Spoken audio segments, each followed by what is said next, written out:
Dr. Alan Bacon, how are you doing, my man? Doing great, Joey. Thanks for having me on again. I think that this is our hat trick. I think this is the third Yeah, I time. think this is the third Yeah. one. Yeah. Do you like pretending like we haven't been speaking for 30 minutes before Right, this? I do. It's this we roll into this all natural. Yeah. Awesome, man. Well, listen, we are going to be talking today about nutrition and training strategies to help optimize muscle growth. And the goal is, and maybe Alan, you can hop in here to give you guys some actionable tips on nutrition and training to help you build muscle, and then also give some background in terms of the importance of muscle mass, not just for the way you look physically, but overall metabolic rate, health, chronic disease prevention, aging, all of that good stuff. Am I down the right track there, Yeah, Alan? man, we're rolling down the right track.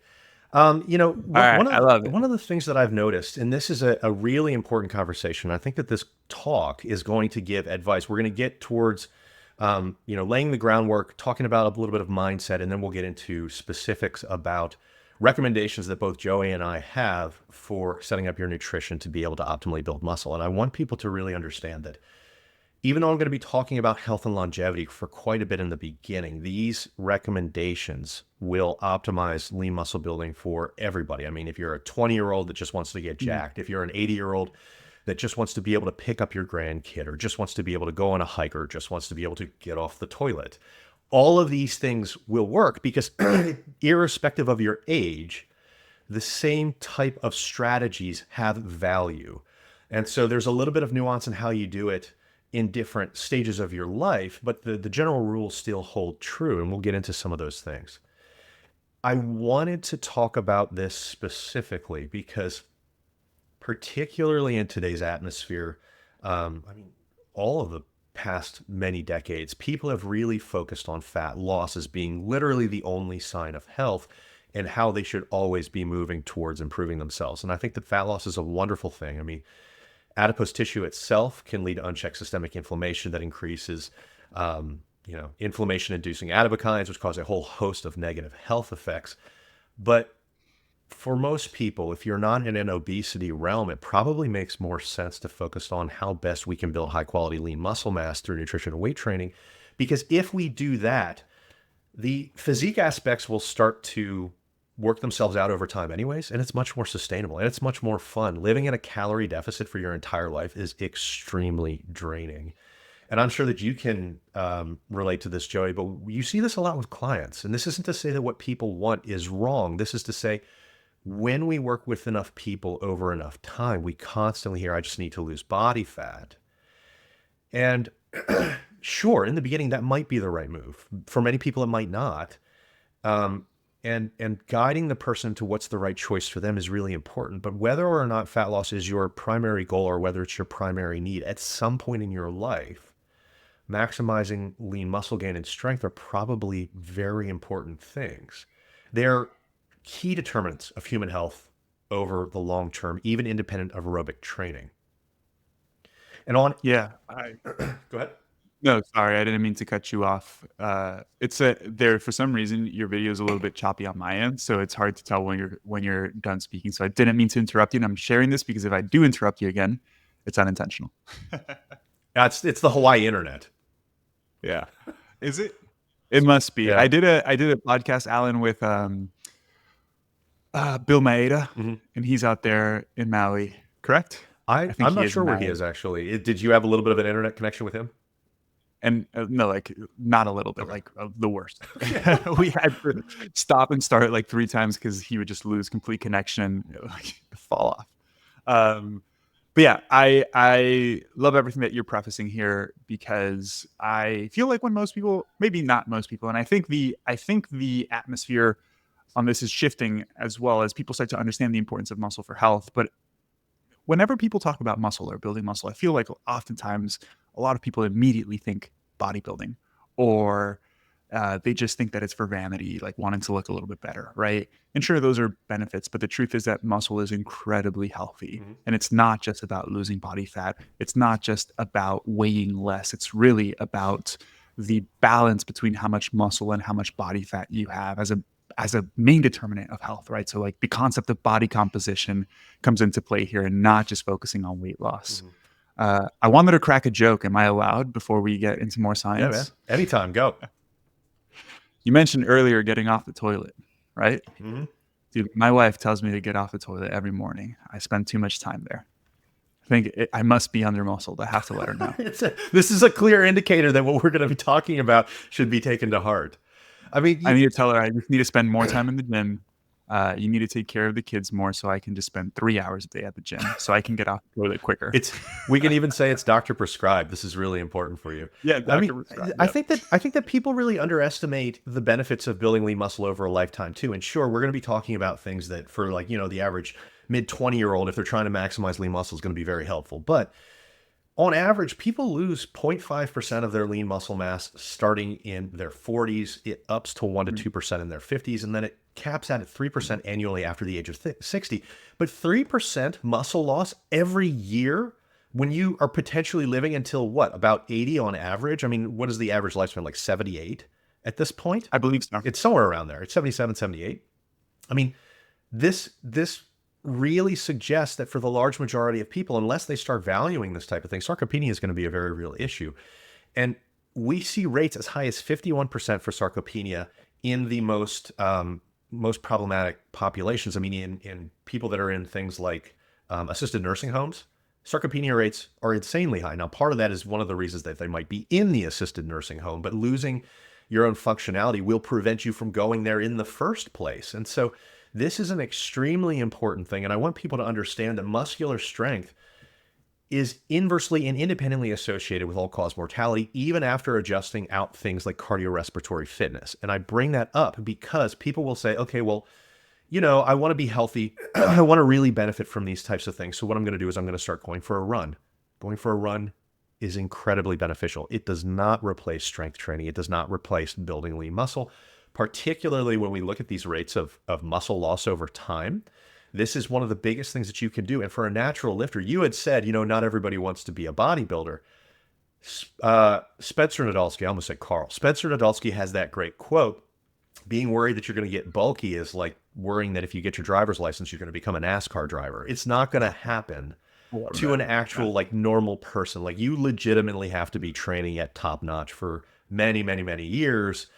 And maybe even need, performance enhancing drugs to actually achieve that physique that you're scared of getting.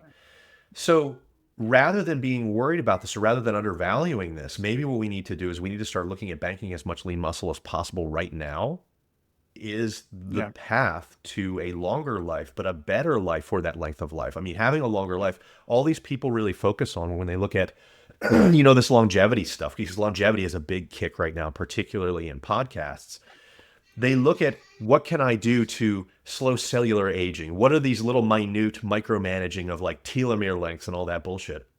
When in reality, if they were just focusing on building muscle, they would have all the benefits of that longevity and also a better quality of life throughout. And nobody wants to be that 85-year-old that, has problems moving around. Yeah. And so this is where we want to go, and this is what we'll talk about to give you some answers for. Yeah, I'm so happy that you just brought up the emphasis on minute variables on major health-related podcasts, right? One thing that I made a tweet about once is that there is so much talk about biohacking strategies to help do silly stuff when it comes to longevity, right? For lack of a better term, because I can't think of specific examples right now. And there's all of these gurus saying, expose yourself to sunlight first thing in the morning, or do this and do that. And none of them ever really talk much about strength training. And I don't want to make generalizations here, because obviously a lot of people emphasize the importance of strength training, but there are all of these gurus that you can obviously tell visually don't lift weights at all. And they're talking about all crazy types of protocols, and they don't focus on strength training whatsoever. And in my opinion, it's probably the number one thing you could really do from a physical exercise perspective to help you improve health, improve longevity. Well, what's funny too is if you had to choose, and you don't, and this should never be the conversation, but if you had to choose for body composition purposes, building muscle is a more worthwhile use of your time than cardio. 100%. And this sounds extremely bro of me to say, because the reality is we need to do both because there are benefits to both. And Well, the thing is, and not to interrupt you again, but the thing is, like, what people also don't understand is that you can get both benefits from strength training.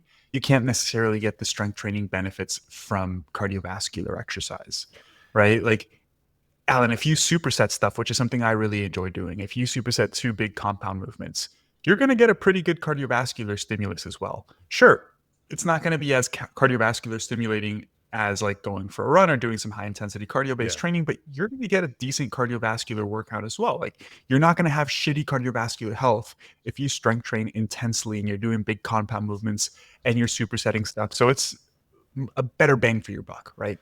Alan, before we go a little bit deeper in the strength training stuff, I wanted to bring up an important point that you mentioned earlier, that you mentioned after the age of 40, you start losing muscle at about 0.5% per year, and then it goes up to 1%, and then even up to 2% per year.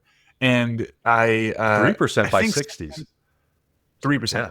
I think sometimes when people hear that and don't understand the entire context of how physiology works or how muscle grows, they immediately think, oh, well, if I'm in my 50s or 60s, what's the point? I'm losing muscle anyways, right? So what I want to clear out here and ask you is, if you are starting in your 50s or your 60s or maybe even your 70s, can you still build muscle and get stronger? Absolutely. There is no stage in your life where you cannot build muscle.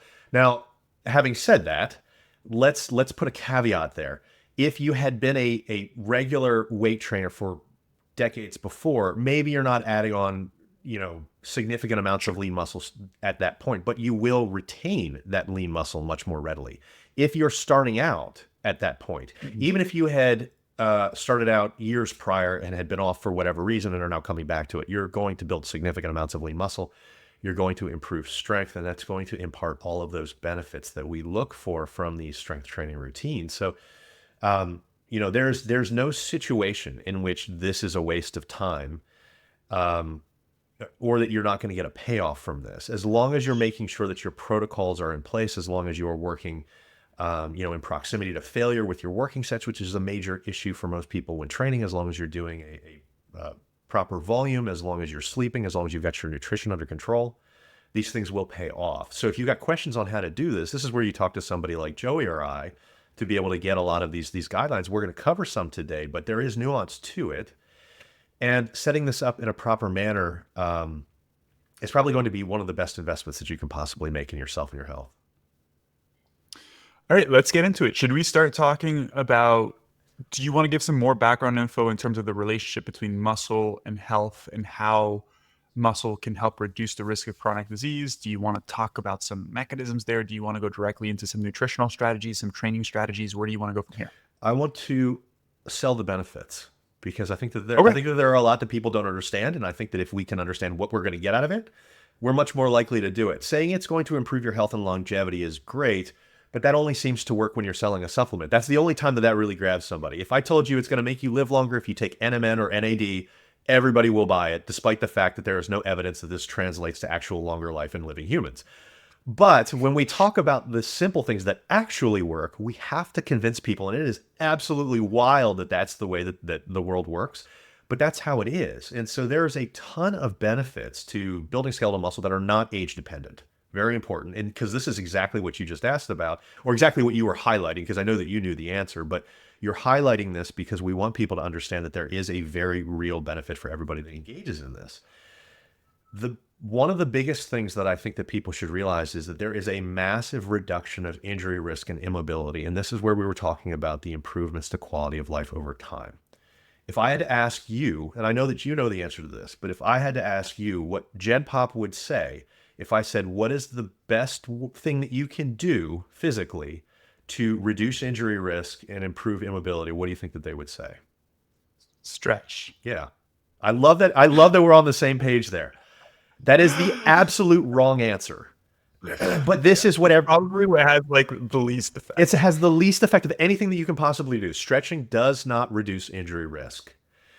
If we look at the data for this, and there are 3 or 4 systemic reviews, and they all agree. So at this point, we're rather confident as you can be in science. And There's never a 100% certainty in anything, but this is a rather high one. The research tends to show when you do a dedicated stretching routine, it reduces injury risk from 0 to 4% at best. Most of it's closer to 0. When you do a strength training routine, it reduces injury risk by a staggering 69%. So if you're going to compare 1-2% to 69%, but we're spending these like 40 minutes before we weight train doing these weird stretching routines, we are wasting our goddamn time on something that makes no difference. And it can feel good. That's great. And if you're using it, you're stretching, you're watching TV, and it's an emotional outlet for you. That's great. It's not reducing your injury risk.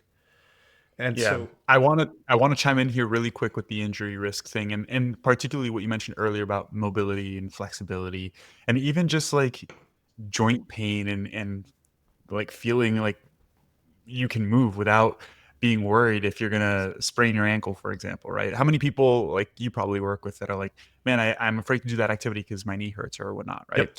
And anytime we start working with a new client who can relate to that or is in that situation, and we do their programming, a question we get often is, where's the stretching, right? Like, there's no stretching in this program. It's like, yeah, there is no passive stretching in this program. It's You like, don't need but it. I want to be a little bit more mobile and stuff. And I'm like, the strength training itself will make you more mobile. Like if you feel like or have experienced that strength training makes you less mobile and more tight and more prone to injury, you are not training correctly, right? You're not doing movements correctly. You're not training with a full range of motion. You are not, maybe you're ego lifting and using too much weight, so you have to do a partial squat because by default you can't go any deeper because you're too weak for the amount of weight that you're using. But if you think about doing movements through a full range of motion, right? I want everybody who's listening to picture a squat. Picture doing an ass to grass squat, I'm going to right? cut you And off real picture quickly staying here there. because this is Yeah, this is awesome because you're going to say the exact same thing that I was going to transition into. go So ahead, go no, no, ahead. no, Yeah, go. I love that we're on the same page here. And yeah. I'm I excited was about gonna this. say if you do an ass to grass squat, if you picture that, right? Or let's say you're doing a pull up and think about like a complete dead hang at the bottom, you are stretching. Like it is stretching. However, the difference is that you are stretching under load. And as a byproduct, you're getting stronger in those positions, right? I think one of the major downsides of just passive stretching is that, as the name implies, it's passive. So you're never really putting tension or load on your muscles and joints in those end ranges of motion. So you don't actually get stronger in those positions, right? And so I'm trying to think of a particular maybe sports or physical activity related example here to where if you are put in a position that puts you outside of your comfort zone when it comes to range of motion, you're at greater injury risk because you're not strong in that position, right? And with proper strength training, if you maximize range of motion on all exercises, you are, as a byproduct, stretching, which will improve your mobility, but you're improving your active range of motion, which is what really matters because you want to be able to get into those positions um, intentionally, right? And under load. So, anyways, I'll let you add there because I know you wanted to talk about that topic as well. Well, I mean, just to back up exactly what you're saying here, we have research studies that show that when you take strength training to end ranges of motion under load, it improves flexibility and mobility at the same extent as a static stretching routine. So, understanding that if we take these things to end ranges of motion under load, if we're going to improve all of our flexibility at the same rate, why are we spending all of this extra time doing these stretching routines when it could be used meal prepping or reading or spending time with your family? Like, there's so many better things that we could be doing with this Or time. even doing a little bit more volume. Yeah, if you need it. Yeah, certainly. Yeah. And to your other point that I had not thought to mention specifically, but what you said brings up a really wonderful thing. If you're taking things to end ranges of motion under load, where we've established that you're going to get the same flexibility benefits, but you were talking about some of the other benefits that would come from this type of thing. And soft tissue adaptation is a very real benefit that will come from this type of thing. So if you take something to end ranges of motion, say that you're doing a squat for your example, well, the ligaments, tendons in your knees are also going to strengthen in those positions. So if you're forced into that position unknowingly later in life, you're going to be much more resistant to injury in those positions. And so this is one of the reasons that injury reduction is so profound with strength training, is because loading bones, loading Mhm. Loading soft tissues causes them to adapt to the stresses. And when you're doing it in proper strength training, what you're doing is you're progressing up in load or volume or whatever it is. This is progressive overload at play. It doesn't just work for skeletal muscle tissue. It works on all of the tissues that are part of that movement, that take the load, that are put under stress during these periods. So static stretching, you're not necessarily getting that in those positions. You essentially max out at whatever your body weight can put into that position. Whereas with strength training, you're progressing it beyond that, far beyond that, which makes you much more readily able to withstand forces when it's just your body weight. I mean, if you want to be an older person and prevent fractures to your hip, fucking strength train, because you're going to be more mobile. You're going to be more balanced. You're going to be able to handle it when you do fall. And importantly, both for men and women, this is going to sound stereotypical, but we all know what I'm saying when I say this. Women have a tendency to skip upper body.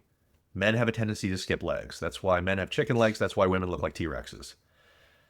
It's very important to have a holistic approach to this. And I'm sure that you do this when you program for people. Even for like women, you'll program some sets of chest. Even for men, you're going to program legs. And the reason that you do this is for overall balance in a physique, it's really important. For injury reduction for the entire body, it's really important. I mean, what are you supposed to do as a woman if you fall forward and have to catch yourself on the ground with your hands? If you've never trained your pecs, all of a sudden you just torn a biceps tendon or Yeah. something in your shoulder. But if you've been training this type of thing, and I'm not saying that you have to have the same volume that a man does in this type of training, because certainly we're going to program for individual variation and preference, right? There's a difference in programming for individual variation and preference than there is in being negligent as a coach in programming and saying, oh, you don't ever have to train that musculature. And so as long as there's some in there, and as long as you're not neglecting large muscle groups, this is exactly where we want to go because of all of these benefits for injury reduction and flexibility. And that was just an aside, because this is one of those things that I see often as a conversation when you first start with people. They'll say, oh, I don't really want to train my chest, or, oh, I don't really want to train whatever it is. And it's like, okay, well, we can deprioritize that, but getting rid of it entirely is probably not the right move. And this is one of the reasons why. Yeah. And in addition, like, this is the last thing I want to hammer when it comes to the injury risk uh, conversation, is how often do you have the conversation, Alan, with a client of like, oh, I can't do a squat or I can't go past 90 degrees because my knees hurt, right? And then they assume that doing that activity is going to cause further injury and pain. And that couldn't be further from the truth, right? I would assume that in most cases that you've experienced, when you look at a person do the movement, they're using too much weight and doing a limited range of motion as a byproduct of using too much weight. And when they actually start to reduce the weight and improve the range of motion, pain significantly reduces. Assuming no structural problem, and this is usually from a Correct. past injury, I'm going to agree with you, but assuming a structural problem, so there's no past injury in play that would prevent it. Typically, if a person says something like that, or I also hear this, and this is the same reasoning, I hear this a lot in the context of, oh, you're making me do a split squat, but I don't feel balanced. Well, that's probably an exact sign that you need to do it. And as an example for me, I had a double spinal herniation 2 years ago, my C4, C5. And if you talk to physiotherapists that don't know what they're doing, they'll be like, okay, we'll avoid all movement that causes problems. And there's nuance to it, and that's not necessarily the right answer. Actually, Jefferson curls and deadlifts are what I credit as really bringing me back true to form much faster than I otherwise would have come back. And the reason being, as long as you're not experiencing something like neurological symptoms, as long as like you're not losing feeling, as long as you're not having constant pins and needles, and that's a sign that you should definitely not be doing this. Sure. Of Um, course. you know, Rehab or getting past these sticking points actually has been shown to be significantly improved when you actually go to the point of pain. Now, this isn't to say, hey, go, no pain, no gain, go balls to the wall. But trying to avoid pain at all costs or trying to avoid discomfort at all costs is probably keeping you from achieving what you want to achieve. So when we're talking about improving things like mobility or depth and like a squat, yeah, probably a lot of that has to do with maybe you're doing too much load, or maybe the position of the bar on your back is not in the right position, so you can't Yeah. balance and it's pulling you forward, or whatever that is. But the answer is to clear those things up and then bring yourself down to that point of, okay, well, this is where I start to feel that big tension. Okay, cool. Sit there for a second. Go back up. Yeah. Go back down under load. Sit there for a second. Go back up. Over time, that will improve.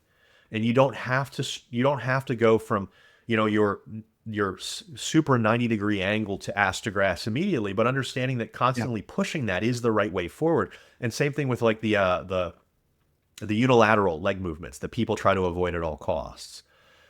Avoiding them is not the right move. If you want to give yourself the ability to, one, have a variation in your movements that are all extremely beneficial for building lean muscle and strength, you're going to want to do that. If you're going to want to have the stability and balance that will bring you through normal life, you're going to want to do that. You don't need to do dedicated stability training. You need to do these movements that are the bread and butter of actual strength training, because the stability comes with that.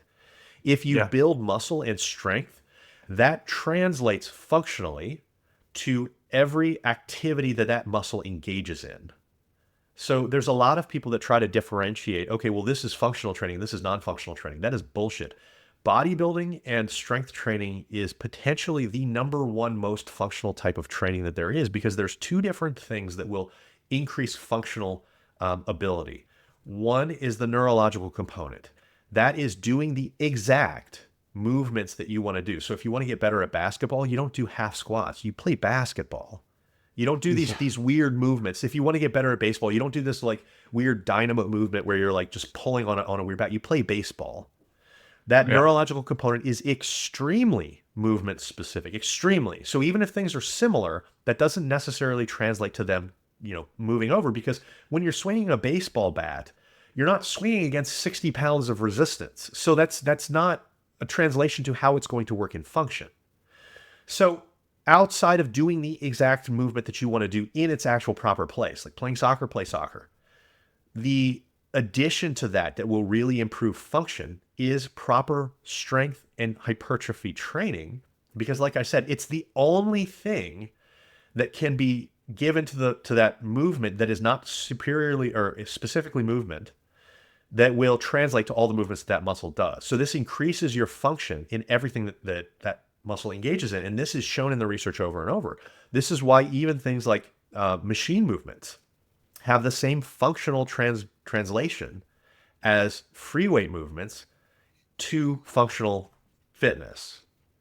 And Yeah. people will argue, well, if I want to get better at a squat, then I shouldn't be Smith squatting. Well, true, Smith squatting will help with the strength and hypertrophy of that, but you just said exactly what I said.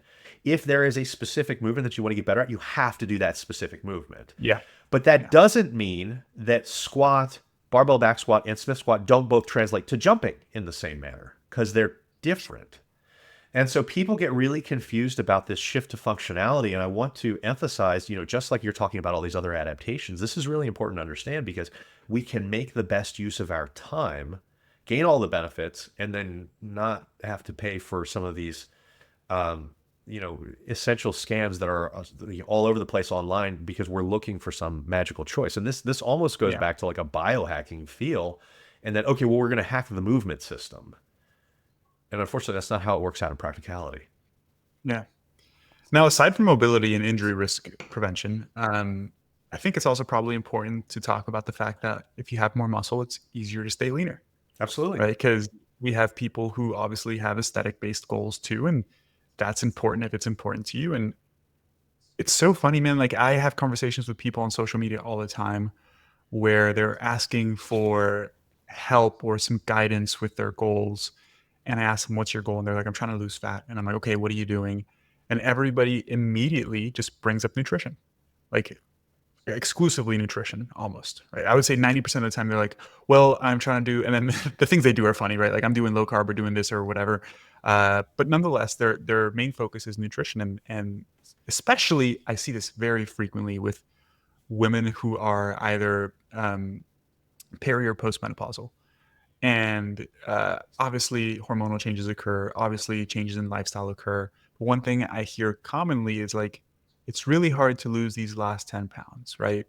I can't, no matter what I do, I can't lose these 10 pounds. I'm tracking my calories. I'm eating very little in terms of caloric intake. Let's assume that their tracking is accurate. And then I almost, yeah, right. For those of you guys listening, Alan just made a funny face because most people don't track accurately, but let's assume they are, right? And then my follow-up question is, because I'm like, okay, it seems like you're focusing on a lot when it comes to nutrition. Maybe they're not the most sustainable strategies, but you and I both know that any diet will work if you like. Calorie deficit. Yeah, yeah.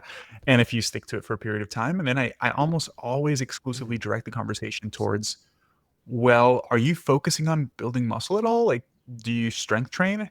And they're like, no, I go for a couple runs every week, and like they really focus on the nutrition stuff. And I'm like, that might be the key determining reason why you don't have the body composition that you want. Because oftentimes, Alan, and I'm sure you'd agree, people that like say they want to lose 10 pounds, right? We're not talking about somebody who needs to lose 40, 50, 60 pounds. Somebody who's trying to lose 10 pounds, they're not overweight.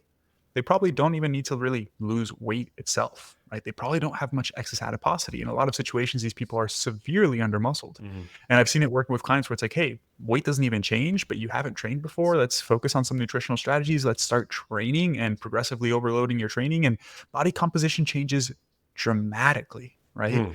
Mm. It blows my mind how people, I mean, it doesn't blow my mind. I get why. Like, I feel like aerobic exercise has been marketed for so long, right? And more people are into strength training now, but it's still not like the norm, Mhm. especially for people in that age range. But it's like, stop focusing so much on eating less.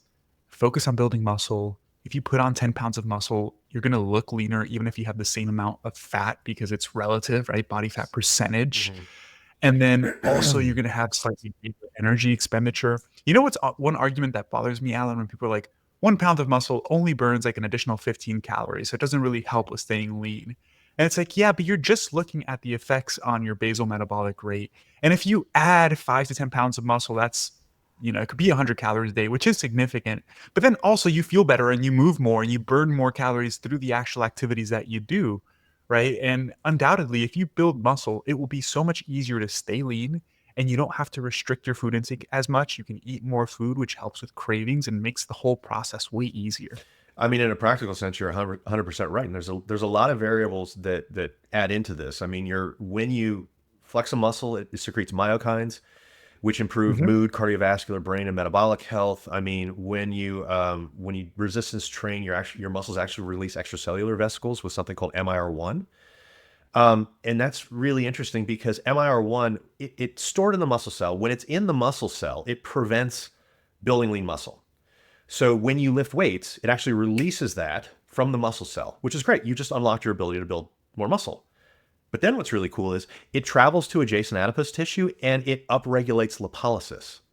So by lifting weights, not only are you unlocking the ability to gain all these benefits that we've talked about from building lean muscle, but you're actually probably improving your ability to mobilize fat cells. So if you are in a calorie deficit, it is potentially going to be more effective while you're doing it. So this is one of those adjuncts that I think that people don't really value. And over a long period of time, your idea of calorie burn at resting metabolic rate, it's about 10 calories per pound of muscle. And so you're right, it's modest, but over a long period of time, that can be very beneficial. But even more so from a metabolic health and this type of a viewpoint, I think that really looking at muscle as being a way to improve the way that you utilize and store glucose is a really huge thing because it can prevent fat regain and it can prevent adipose deposition. It can prevent the fat accumulation in the first place because it essentially acts as a storage vessel for excess glucose.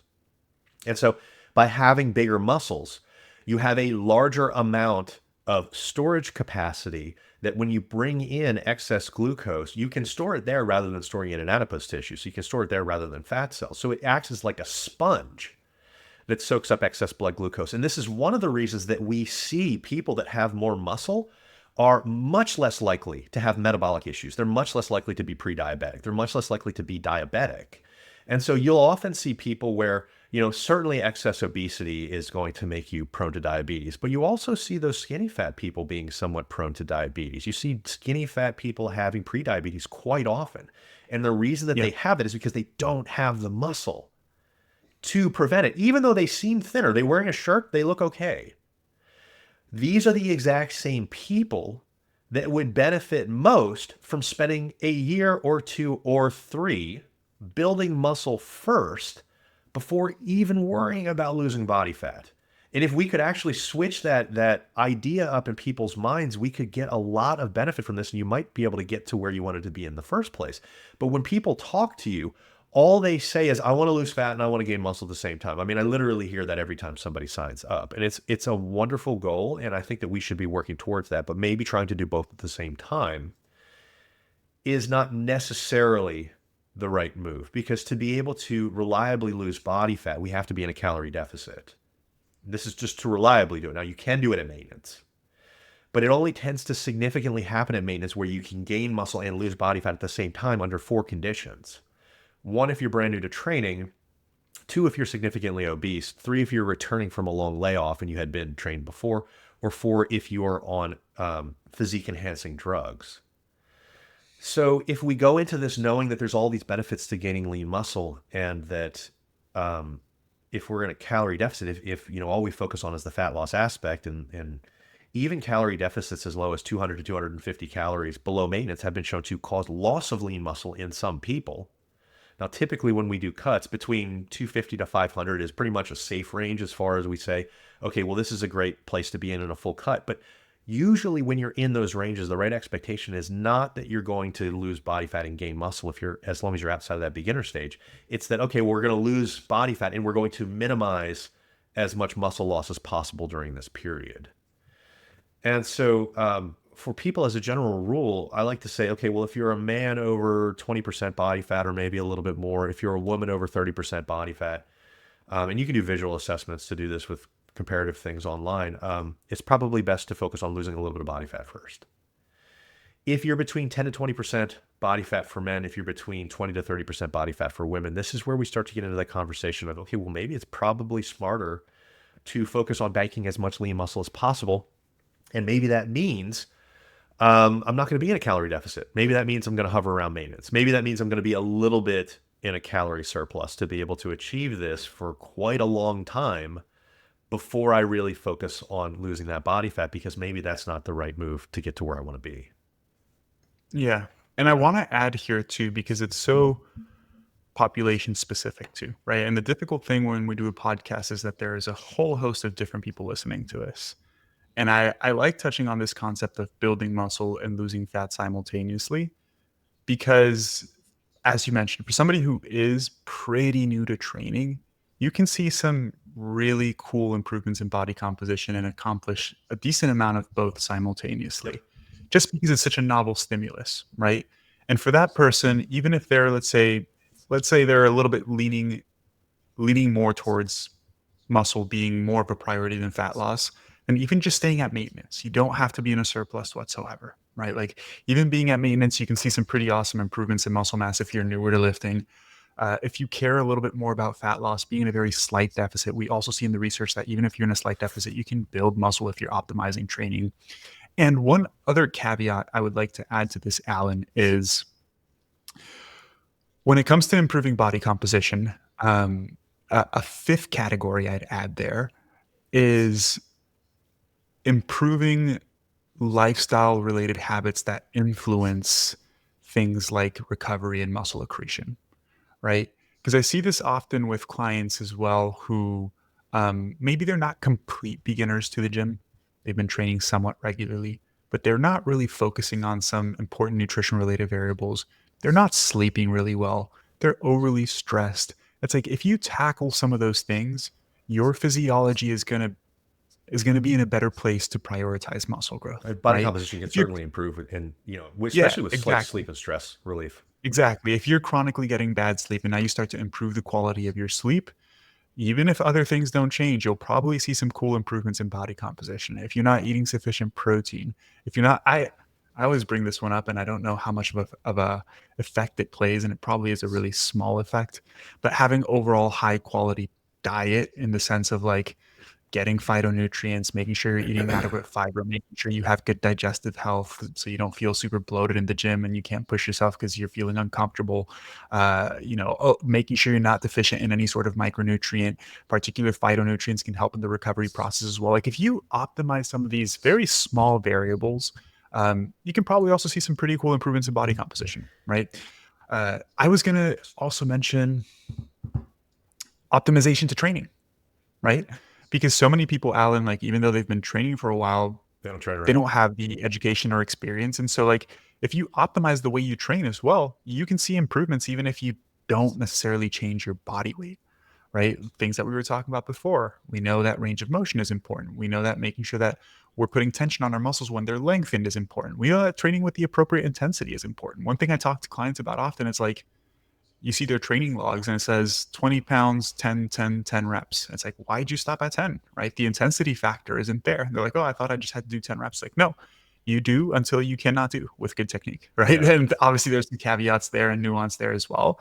But if you start improving some of those variables that increase the effectiveness of your training, and then on top of that, you improve some lifestyle variables that improve your recovery and put you in a better physiological position to build muscle, you can see some awesome improvements there as well. I mean, all the things that you said are things that people need to be focusing on if they want the greatest return for the time spent. And again, this is one of those you don't know what you don't know situations, because people think that they know how to train, but when you look at, even the research that looks at this stuff, and we talk about being in proximity to failure as being a very important thing.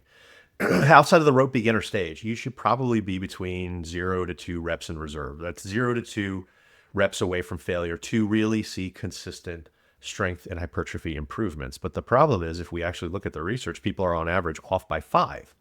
So they're at 5 reps in reserve. They are nowhere near what will work. And they've been stuck at 5 reps in reserve for 15 years because it worked that first year that they did it, because it can work in beginners.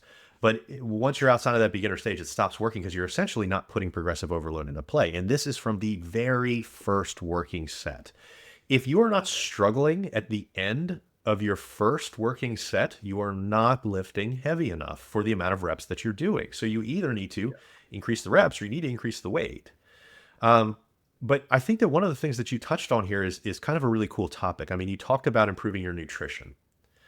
And usually what we mean by that is you probably should be getting more of your foods from a whole minimally processed source, right? I mean, I think that's where you're going with that.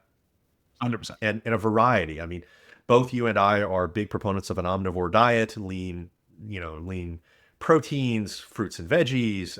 These are both very important things. So anybody that comes at you and says you can cut out, but you have to make sure you take into account your zodiac sign. Yeah, I mean, the phase of the moon or some bullshit like that. And so we're both big proponents of this omnivore diet, because unless you have a medical reason to cut out a food group for whatever reason, you should not be cutting out fruits and veggies. You should not be cutting out lean meats. I mean, that's the way that it is. And I'm counting seafood and poultry and stuff like that in meat. So if you want to use that, I want to bring something up here because this one really bothers me. It's like, there are really good data showing that nutritional diversity is associated with improvements in health outcomes, right? And when I say nutritional diversity, think just like eating a wide range of different foods. Yet every single diet Guru. camp on social media literally defines their approach by the particular foods that you can't eat, right? So if somebody's telling you don't eat vegetables or don't eat fruit or don't eat meat or don't eat nuts because of whatever ridiculous reason, that is like simply by definition going against data showing that including more foods actually improves your health. You know what I actually like about this whole argument too? And I see this with carnivore a lot recently. They'll say you don't need to eat plants because you get all the nutrients from the plants in the carnivore meat. But you can't. I have a video coming out on this week. But you can't eat plants because they've got anti-nutrients. I'm like, but aren't you then getting the anti-nutrients as well? And that's like, no. And it's like, well, why? Like, why does the animal know to only absorb the good nutrients? And so it's, well, dude, there's one with Paul Saladino. Oh God. And he was like, he was big on the anti-nutrient stuff for a long time. Yeah. Then he started to die. And then, well, dude, there's a video of him and we're going completely off topic here, but Bobby Parrish, what's his, it was, who Bobby Parrish is? Yeah.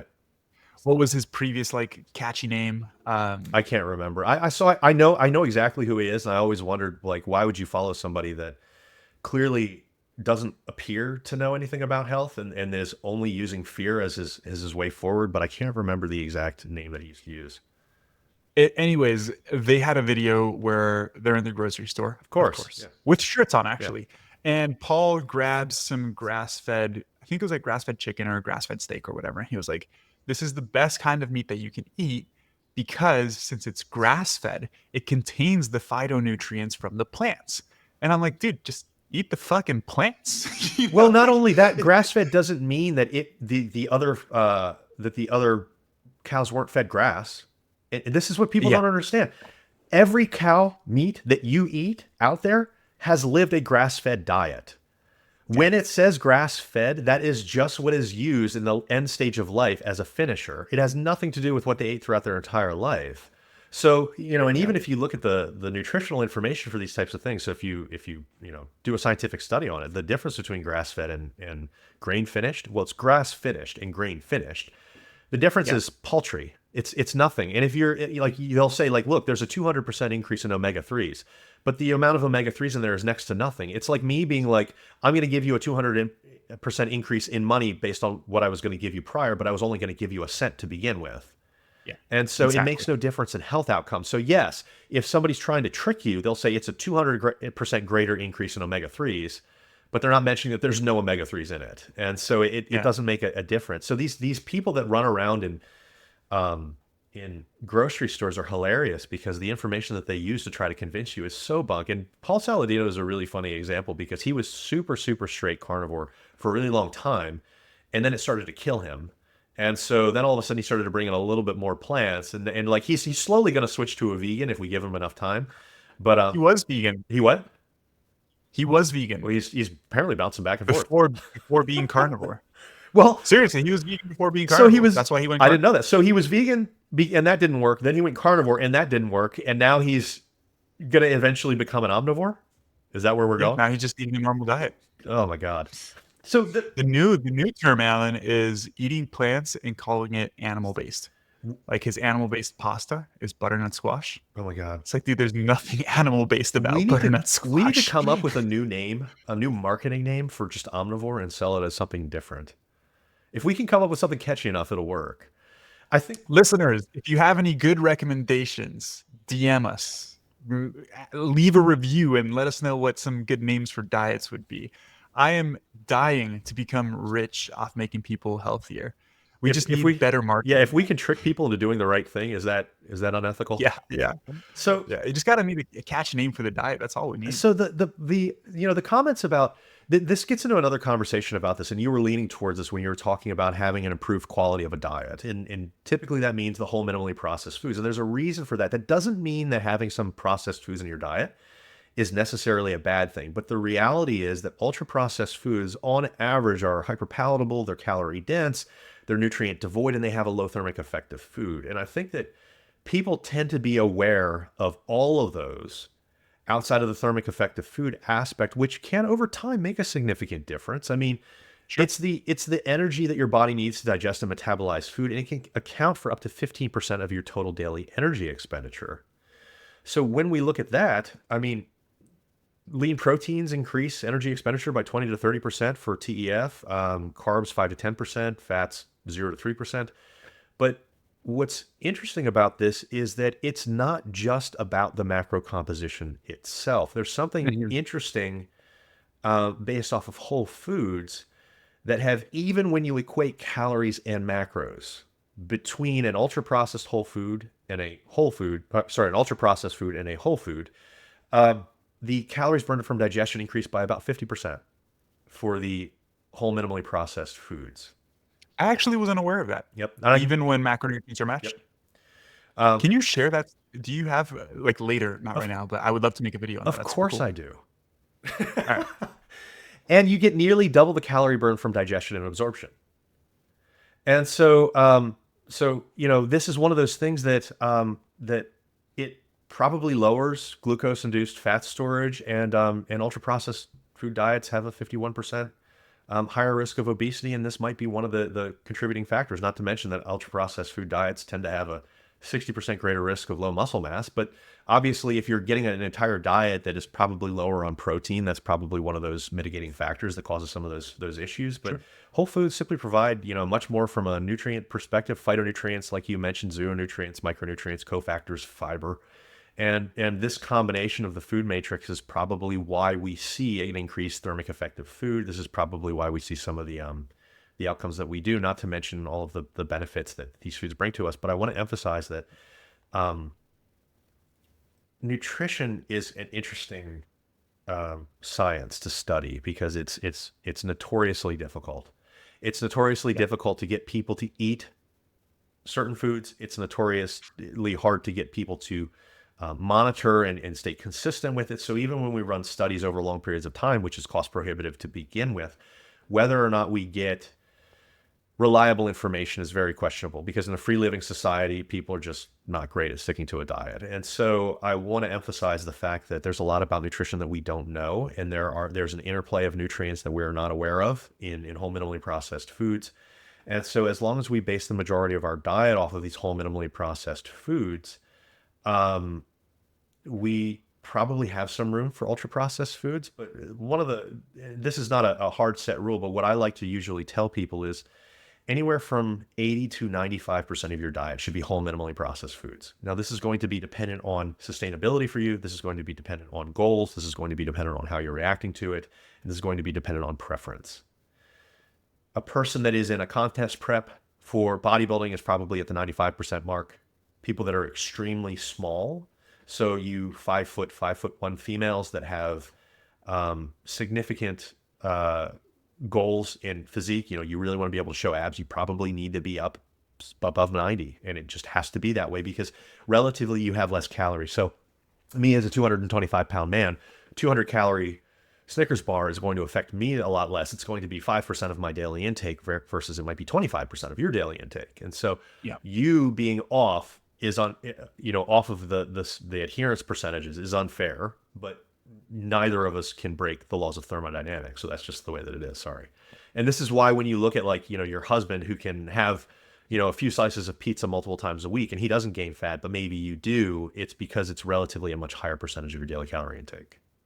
Okay. Yeah. I think we could record a whole podcast episode just on whole versus processed foods and Number 4, different nuances there. But it is my job, you told me at the beginning, to bring you back on topic. So let's get to actual recommendations. How about we talk about nutrition specifically in the context of building muscle? Sure. So let's talk about macros a little bit. And the reason this is a good segue because we just talked about how macros don't tell the entire story.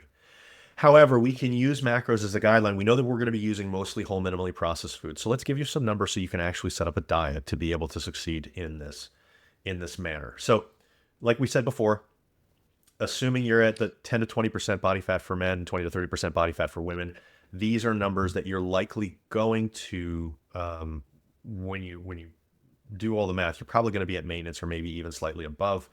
You're going to adjust some of these numbers based off of whatever your goals are and preferences. What do you want to say?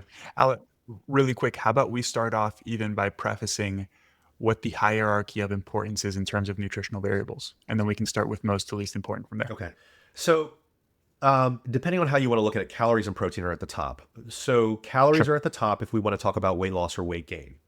Flat out. Calories, that's thermodynamics, that's the energy balance equation. You can argue protein could be at the top, and I don't really care if you want to disagree with me on this. This is one of those where I'll go either way. Protein is the argument, probably, if we want to talk about maintaining muscle mass, potentially building muscle mass, potentially, as long as we're within the right ranges for calories, potentially for body composition, all those different types of things. So there is nuance to this, and there's not really a reason to argue whether or not I would, if you had to give a rote definition, calories by far, then protein really right up next to it, and then below that, carbs and fats. Well, fats above carbs as the two below, and that's because fats are a necessary dietary inclusion because you cannot produce your own. You're going to need it for health and sustainability.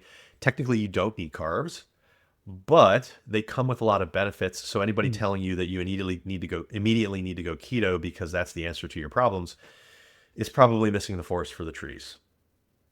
Yeah, I don't even like to tease the nuances between what's more important, calories or protein, or carbs or fat. Because like you and I would probably both agree that there are extremes to these cases too, right? Like more fat isn't necessarily better. You just need sufficient fat, and then it probably makes sense to load the rest with carbohydrates for performance. But I would say in general, bottom of the pyramid, your protein and your calories, like you need to get those, right? Maybe a step above, we can talk about particular food choices. Maybe a step above that, we could talk about nutrient timing, which I think in the context of muscle growth, if people are trying to optimize things, is an important topic to talk about that sometimes gets convoluted or even like underestimated, right? Like when people are like, hey, you don't need to eat before or after your training, like your total caloric intake is what matters most. It's like, sure, but you also don't want to go train if you haven't eaten in 4 or 5 hours. It's going to be hard to really push yourself. And sure, the anabolic window isn't necessarily super real, but there's no logical explanation to not eat after training if you can, right? Like little things like that, I think. Because I would say, Alan, like a lot of people that listen to the podcast and follow us understand they should probably get this much protein, understand they should probably get this many calories, but maybe they don't understand the nuances of some of the other variables. Sure. Yeah. So um, we can kind of segue into those as we do it. Let's do a quick Yeah. discussion on some of those. There's a range for protein that I will give, and I'm okay with pushback for this because I will fully admit that there is discussion about this. So typically, what I'll say is Yeah. outside of the obesity category, like we were talking about before, if you want to say something like 1 gram of protein per pound of ideal body weight, that's perfectly fine as a general recommendation. If you want to say 1 gram of protein per centimeter of body height, that's a great recommendation in the obese. For people that are wanting to maximize lean muscle and body composition, I will typically say anywhere between 0.72 grams and 1.5 grams per pound of total body weight. Now, Joey might disagree with me and say that that's too high on the high end, and that's completely fine if you want to disagree with that. The majority of the data out there, and actually there was a systemic review that came out, like 2 weeks ago, that I've been saying these ranges for about 2 or 3 years now, and people will typically fight me on the 1.5 grams. They'll say, "Oh, you don't need more than 1, or you don't need more than 1.2." There's nuance to that because when you're in a calorie at maintenance or above, you don't need more than 0.72 or zero point 0.8 to 1 to gain muscle optimally. Yeah. But what we see in the research is we might see better body composition if we have those higher intakes, and it's probably just because it's less readily stored as body fat. And so if we're talking about wanting to really maximize this body recomposition, this building muscle and losing body fat at the same time, we probably do want to be able to be at the 1 gram to 1.5 grams. But that's not saying that you have to go up to 1.5 grams. That's saying the leaner that you are, the deeper in a calorie deficit that you are, if you're going into a calorie deficit, the older that you are because there's some kind of anabolic resistance in play, and this can help overcome that. You might want to shift a little bit towards the higher end, and that's okay because there's nuance in this discussion. But these people that are in the online space that are like, you never need to go above 0.8. Well, they're not really being honest about all of the research that's out there and realizing that there is a range. And there are different situations in which we might say, hey, maybe a little bit more might be better for your goals or based on how you're reacting or based on your preferences. And so I'd love to hear your thoughts on that. But I always have to go into this with the caveat of, when I talk to somebody else that's in the nutrition space about it, I really have gotten about a 50-50 response where some people are like, that's way too high. Other people are like, well, yeah, that makes sense under these situations. But I'd love to hear what you think there. Yeah, I don't necessarily disagree. I just think it's impractical for a lot of people. I agree. Right. Yeah. I think even like unless you live the bodybuilding lifestyle and love eating a ton of protein, not even eating a ton of protein, eating a ton of meat, because let's be realistic, 1.5 grams per pound from a plant-based diet is going to be pretty damn difficult unless you're you're not gonna pull that supplementing off. yeah. It's just impractical for a lot of people, Yeah. right? Yeah. Are there data showing that? My thought always comes to it's like, okay, so in some contexts, right? Like if somebody's in a deficit, they're really lean already.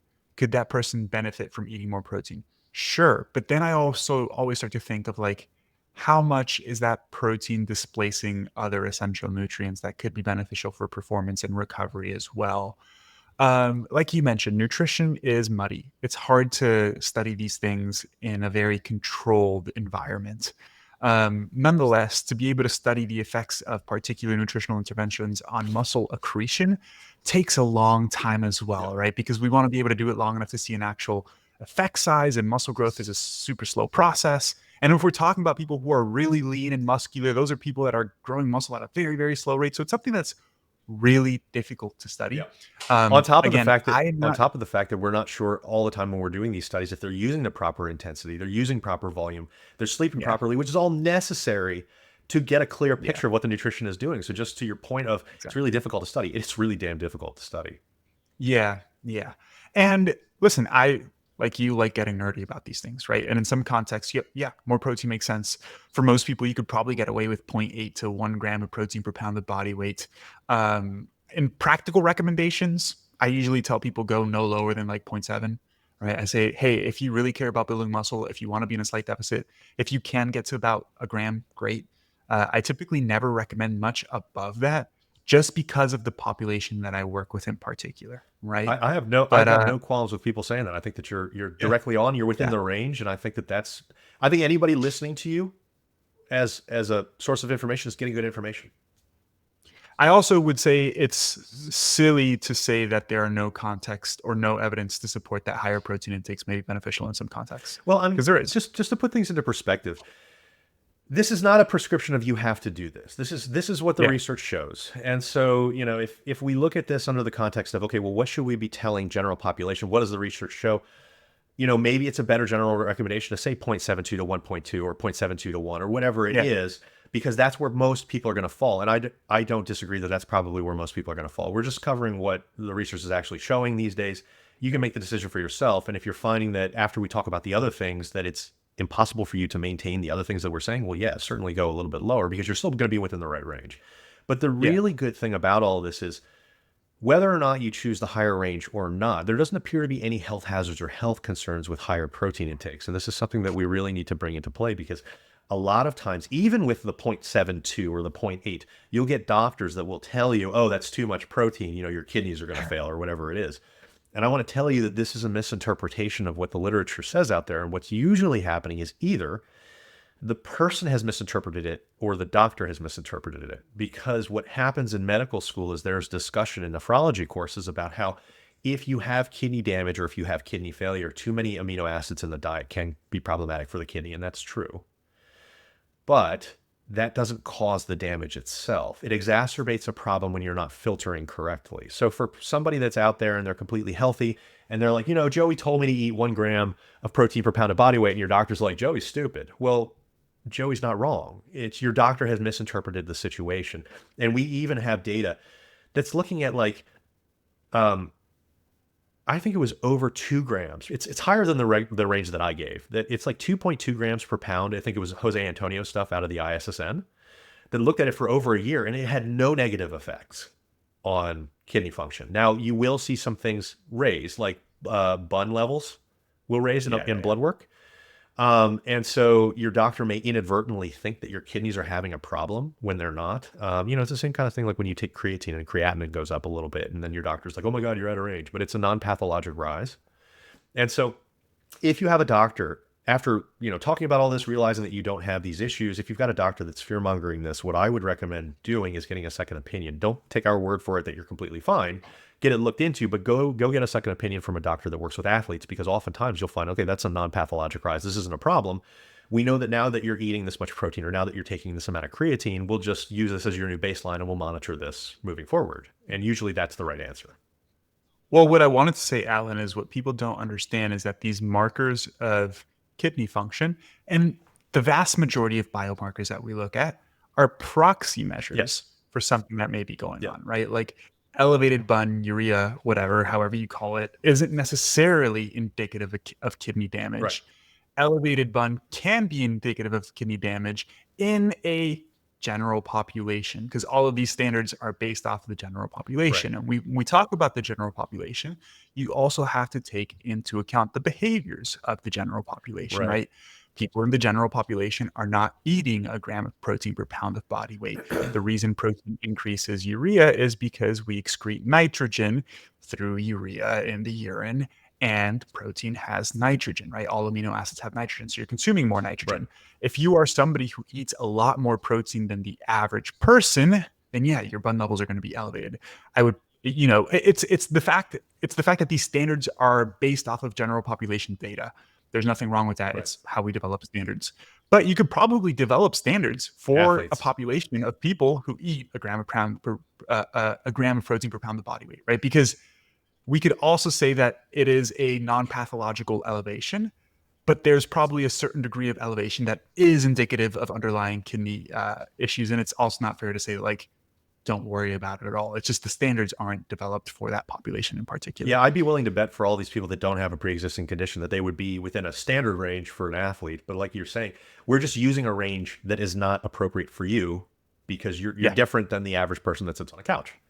And so that's why I want to point out that, like, if your doctor says this, and we will see this often, not even at the top of the range that I suggested, at the top of the range that Joey suggested, you'll still see this. I get that all the time. Yeah. Don't worry about it. It's okay. So we've talked about those things. Protein timing. Since we're on protein, let's go to that. I also wanted to talk about total caloric intake, but we could do that next. Okay, sure. Yeah. Protein timing. The reality is that total daily calories and total daily protein matters far more than anything else. So if you are having issues with getting these things in, ignore everything that we say after this and then come back to this later when you become consistent and adherent and are making your life a lot easier. Yes, protein timing does make sense if you're wanting to maximize return. No, it does not somehow overshadow the total daily intake. So I want to relieve stress for people that are feeling like they're struggling because, that 0.72, 0.7 that Joey said is feeling kind of overwhelming for them. Don't worry about the rest of this if you feel like this is making it even harder. If you have the ability, the idea in the past was that there was something called the anabolic window, and you had to have protein within 30 minutes after training to maximize the response that you got back. With greater research, we found that that's probably not true, and it's probably more like an anabolic barn door, where we have this like 6-hour workout period on both sides. And so whether or not we need something distinctly afterwards probably depends on how soon we've had something prior. As far as anabolism goes from like muscle protein synthesis and all the benefits that come from that. So if you're going to train after like an overnight fast, which is what sleeping is, it probably makes the most sense to get a feeding in before you train, not only from a circulating amino acid standpoint, but from the fact that if we look at standard weight training or standard strength training, it doesn't seem to matter whether we're in a normal daily diet, even in a cut, whether we're like carb loading right before we train or not. That doesn't seem to be an issue because muscle glycogen stores are not a limiting factor in weight training unless you're doing ultra high volume stuff.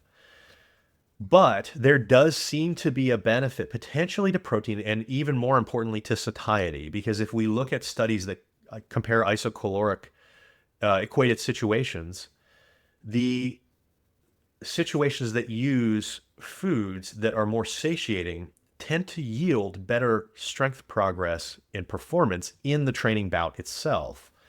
So there seems to be an influence by satiety. So if we're going to say, hey, look, maybe placing some protein before this is going to be beneficial for some anabolism purposes, and maybe it also will add into some satiety purposes for performance over time, this could lead to better progress over the long run.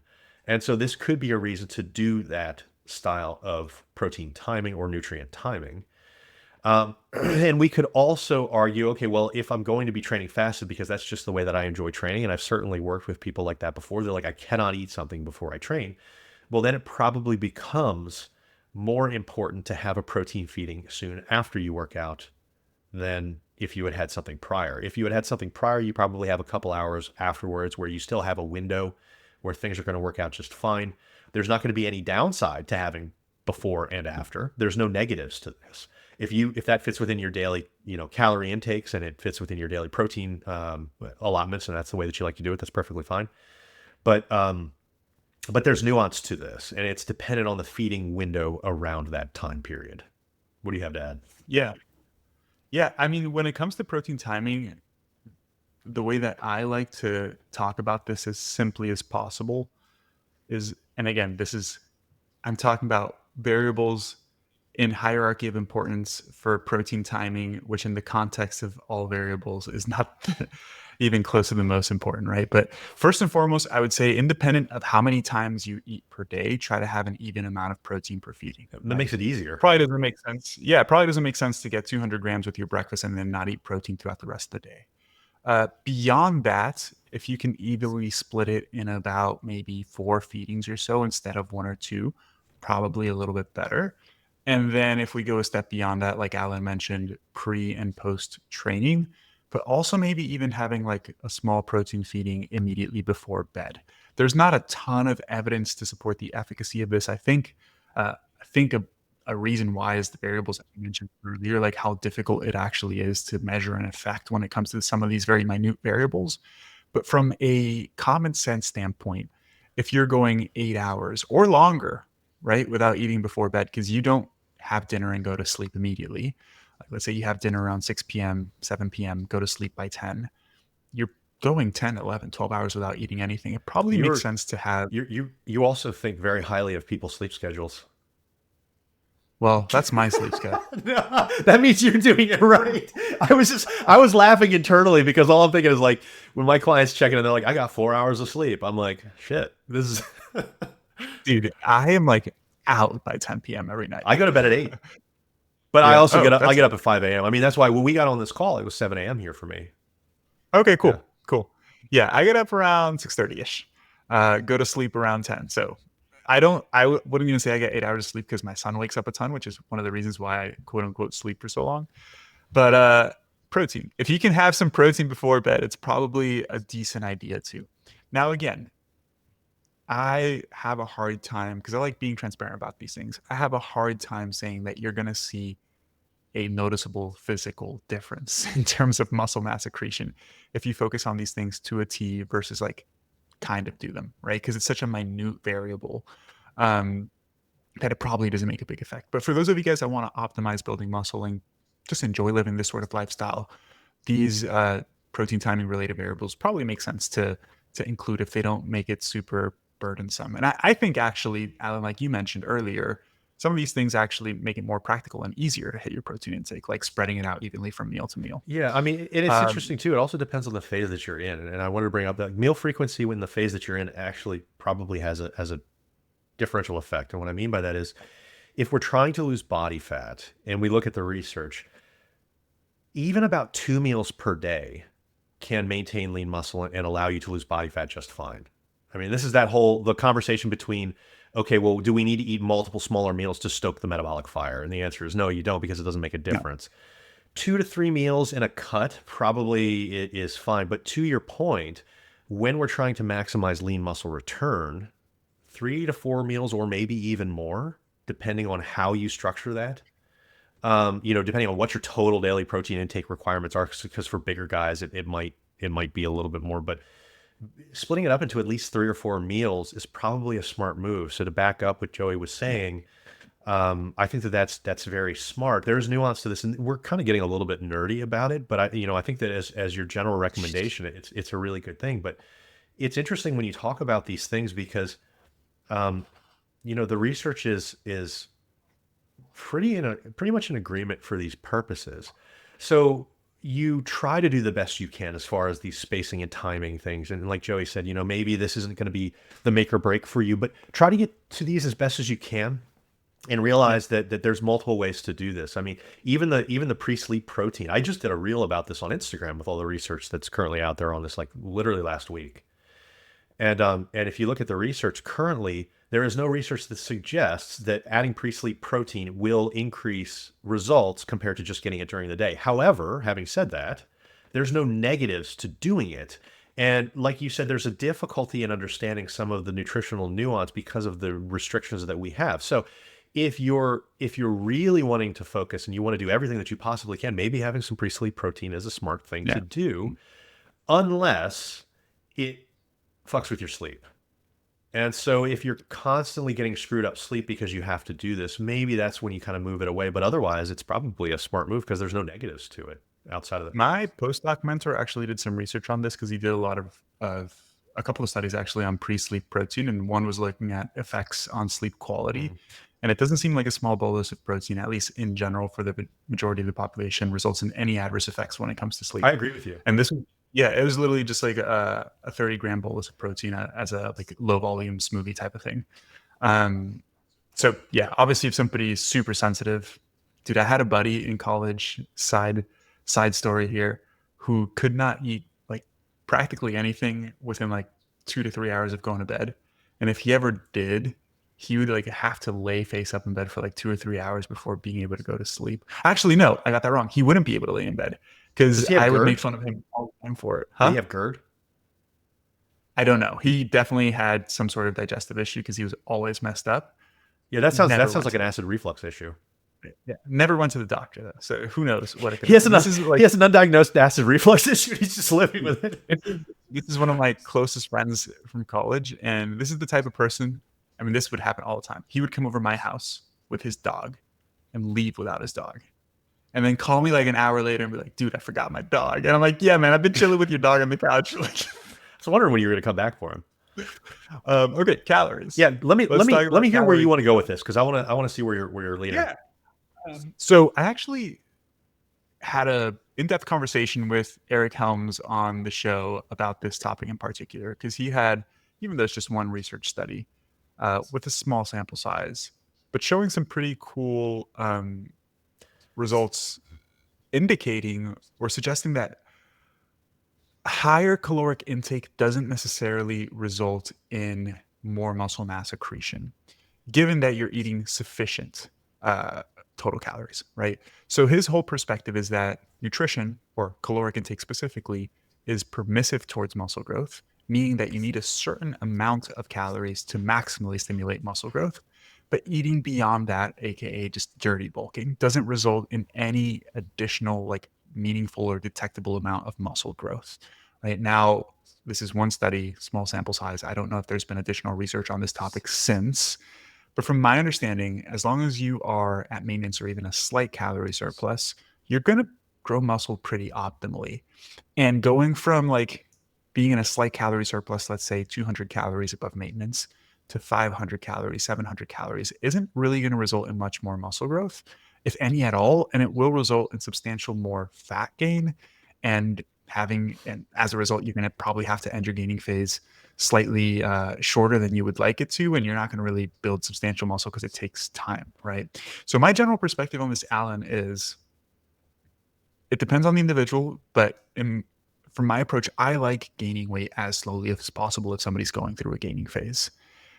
In general, I think for most people, gaining more than 1.5 to 2 pounds a month may be unnecessary. Now, I'll say those guidelines are not necessarily based on any particular research, just from the perspective of gaining weight slowly, being in a surplus of no more than 200 calories or so per day, so that you can be in a gaining phase for a prolonged period of time, 9 months to 12 months to really build muscle. What are your thoughts on that? So I know the study that you're talking about, and there's actually another one that there's two studies that people bring up when they talk about staying closer to maintenance. I love Eric Helms. I think he's one of the greatest people in the fitness and nutrition space. I think that this study was a miss for me. Okay. And this study was a miss for me. I know one of the people. I'm really good friends with one of the people that was one of the peer reviewers on this study. And this study, I don't believe that you can look at as to draw any conclusions. And the reason that you can't is because the calorie intakes were uncontrolled. And so in the reporting for the calorie intakes, there's two studies, so I'm going to kind of blend them together. And I did a reel that actually went over these two studies, and it showed the issues with it. If I recall, this is one where the fitness programs were not optimized for building muscle to begin with. The calorie intakes in some cases were 3 times the amount that the people were supposed to be eating. It's way higher. So I think it was like a 3 to 9%. They were comparing like 3 versus 9% or something like that. There was a difference in to see, okay, well, is the higher calorie intake going to be more beneficial or not at all? And the conclusion that they came to was the lower one was more beneficial. But the problem was the lower one was closer to the higher one's actual intakes, and the higher one was much higher. But they did yes, but they did additional statistical analysis just looking at correlations between total caloric intake and muscle accretion as a follow-up analysis. And there was no significant relationship between caloric intake and muscle accretion either. Again, this is just based off the conversation that I had with Eric, so I could be completely off here. Well, we even have, so the way that I like to put this out is I like to base it off of like training experience. I think that and I refer to Schoenfeld, Aragon, Systemic, where they looked at all these different types of things. And what they were suggesting in theirs is when the training protocols are maximized, it looks like for beginner trainees anywhere from maybe to maximize lean muscle. I mean, obviously there's going to be some body fat accrual that goes on with this. So if you're uncomfortable with adding some more body fat, then you would lower the amounts compared to the recommendations here, because you're going to have to adjust based off of your emotional response and everything like that. But for beginners, they had recommended 500 to 1,000 calorie surplus. For advanced, 250 to 500 calorie surplus. But even in that systemic review, there was a study that they looked at, and they actually lowballed what some of the studies were suggesting, which was amazing to me, like mind-boggling to me, because there was a study by Rosnick and colleagues that looked at beginners. Now, this is the only one that I can think of that was this high. I'm kind of blown away at how high it was.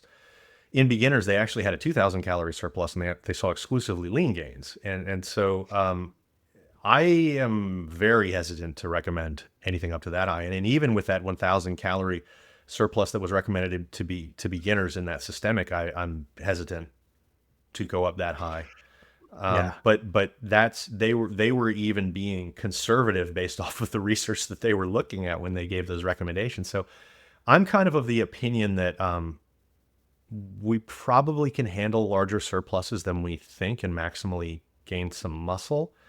But the problem is we're getting a lot of kickback because in the past we were doing things like we were comparing, when we thought bulk, it was like these dirty bulks where people were just eating like tons and tons and tons of pizza to gain this weight. And so they gained exorbitant amounts of body fat.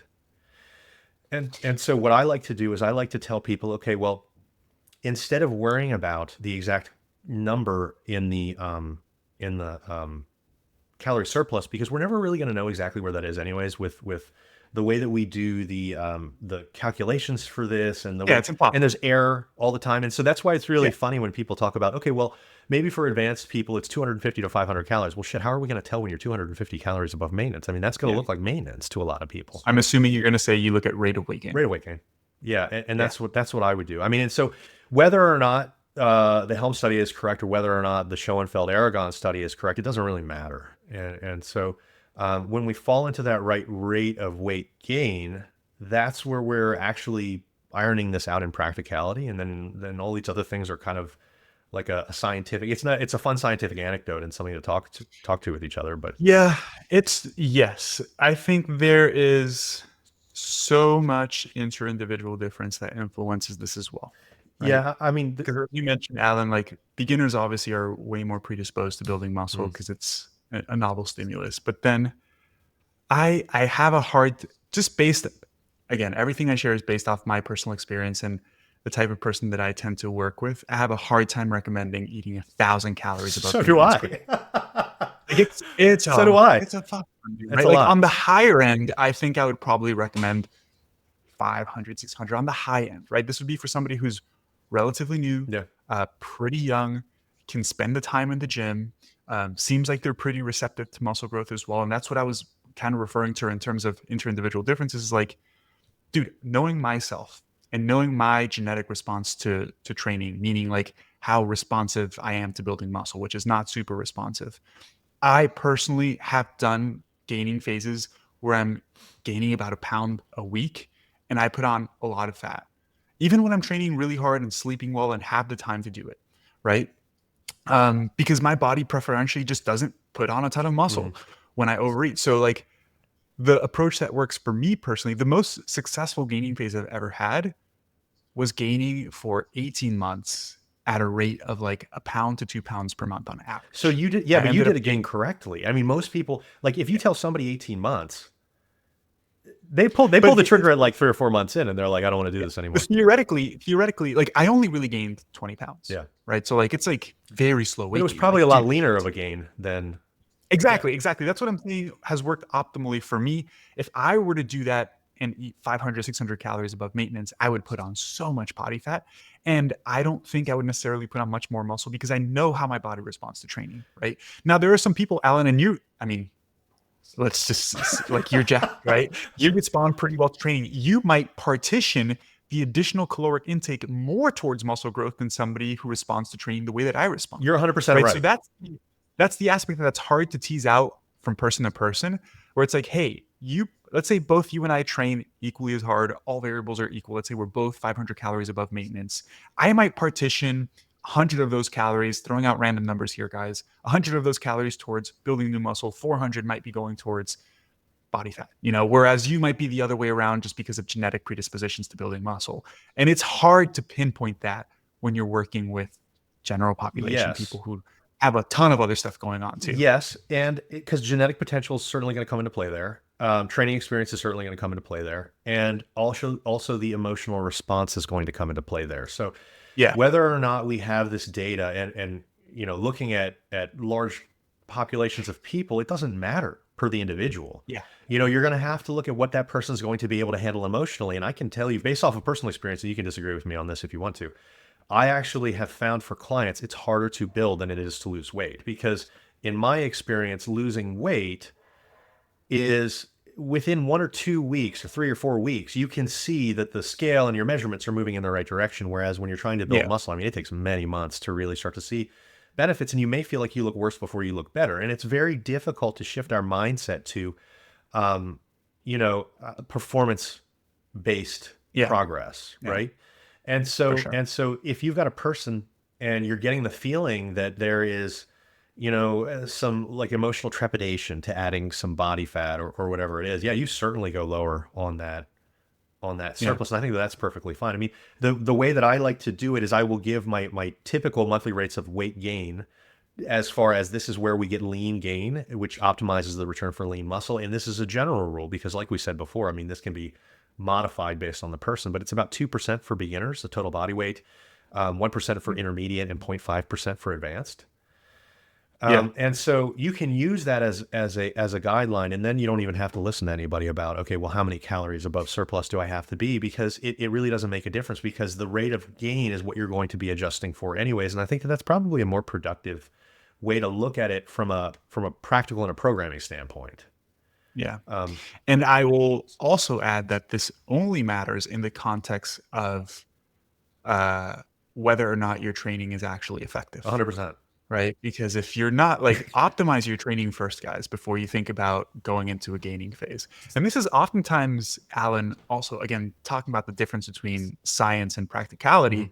It's like when I start working with a newer client who is newer to training, it's like, yeah, the caloric intake matters, but maybe let's just spend some time at maintenance because you don't even know how to train hard enough or correctly yet. And just adding calories on top of like not super effective training may not be the best strategy. Yep. Right. And so let's learn how to maximize range of motion, train with the appropriate tempo, the appropriate intensity. And then when we get that in place and we hit a quote unquote plateau, and I say quote unquote because I actually don't think plateaus really exist, progress just slows down. But let's say you're not making progress as fast and you're optimizing your training, then we can use caloric intake and nutrition as a additional tool or booster, right, to boost progress further. I think that's a wonderful way to look at it. Yeah. Dude, I need to wrap this up because I have another call in a couple of minutes. We got through like a third of the nutrition variables that I wanted to talk about. So maybe we just have a part 2 to this. I'm What are your completely down. thoughts? I love getting into these conversations with you because, I mean, you know your stuff. And so Kind of. it's fun to tease out, Yeah. the information here. And I think that a lot of people, what you see in these conversations, and Joey and I respect Joey enough to where we'll talk these things out. I think that you see when we talk about, there is some question on certain things in nutrition, right? But the practical recommendations aren't necessarily off as far Yeah. as some of the debate among some of these things go. And so that's what's cool about this, is you can see, okay, well, this is where people are having those conversations and where the state of the research is right now, where the questions are, where some of the things are going. But when you get two coaches that pretty much see eye to eye on all these things, I mean, the practical recommendations really start to meet in the middle, in a lot of these things. And I think that this is where you can get that really, really great takeaway. So yeah, I mean, I think that getting in and talking about the rest of these to elucidate where we go with fats, carbs, some of the other things is a really great idea. And yeah, this is a lot of information in this one for people. Yeah. For those of you guys listening on Spotify, if you want to hear part 2, let me know down in the comments. On YouTube, same thing. On Apple Podcasts, you can't leave comments, unfortunately. At least I don't think you can. But you can leave a review on the podcast, which I would greatly appreciate. Jokes aside, Alan, where can people find you and learn more from you, my man? Sure. Head over to MauiAthletics.com. Maui, like the island. That's my fitness and nutrition coaching business. Or you can certainly send me a DM on Instagram at Dr. Alan Bacon. Just spell the first name right, Allan, and I'm happy to help you out with any questions you have. Yeah. And guys, as always, all of those links will be down in the description. Definitely give Alan a follow. He, as you can tell, is really smart dude. Very well articulated, speaks beautifully, looks beautiful as well. If Oh, you guys aren't watching, thank you you. should watch because he is a handsome man. Jokes aside, make sure to give him a follow. As always, if you're a regular listener of the show, I appreciate your support a ton. I hope you enjoyed the episode. If you want a part two, let me know. And if you do listen to the show regularly and you have not left a review, please help me out, guys. It helps me a ton. It helps the podcast grow. This show only really grows if you guys help me promote it. So be my advocates, help me out. And I'll catch you in next week's episode. Peace.